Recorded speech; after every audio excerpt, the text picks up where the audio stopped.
Kia!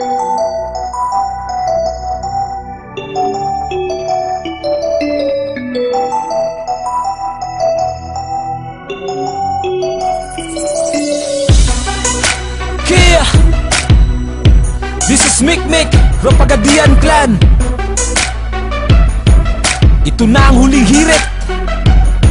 Hindi ang husay at galing para tawaging malupit. Kailangan meron ding respeto kahit na naiinggit. Talagang ang buhay ng isang rapper ay mga palabag, pero pagyabang ang naghari ay marami kang kalaban. Huwag mo sanang sabihin na ikaw ang nangunguna, kung sa bawat binitawan ko'y lihim kang humahanga. Ako'y lilisan na sarap kasi wala nang katapat. Panay lang pa ang mga rapper at ang bobo magsulat. Puro pangupya kamay kosa, huwag mo kaming gawing ignorante. Huwag kang sasabay sa katulad kung merong sariling diskarte. Kaya huwag kang umarte para tawaging mabangis. Isa ka lang mababang rapper na paborito kong i-diss. Alam ko ang motibo mo, unggoy, gusto mo akong gayahin. Sa talas ng isipan ko'y hindi mo kakayanin. Utak mo walang laman, sobrang bubo mo naman. Mukha mo lang siguro aking kinatatakutan. Pasalamat ka kasi busy na ako sa aking business. Sabay sa pagtalikod ng karera at pag-alis. Pero hindi ibig sabihin na di na ako babalik. At sinisiguro kong lahat kayo sa lupa hahalik. Ako si Mikmik, ang makata at ang isang mandirig. Mabawat mensahe ng tula ay inilapat ng tugma at babahan ng liriko kapag maraming kritiko. Hindi ako si Rambo 3 pero gera ang gusto ko.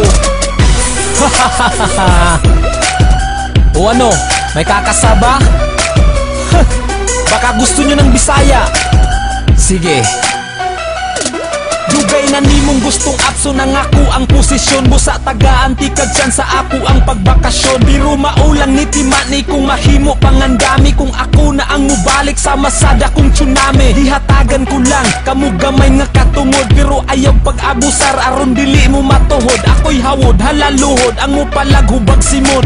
Daghan ng gilangaw sa kasagbutan gipang ulod. Sa dihara ka ayaw nakabuta ang ibabaw. Aron dili ka malakhawan sa binukal nga sabaw. Good karumtam ng tamo o kasina o pagdumot. Para sa ako ang paglaylo dili mo makalimot. Unsa gusto mong inimsik? Hindi ka bunot fra.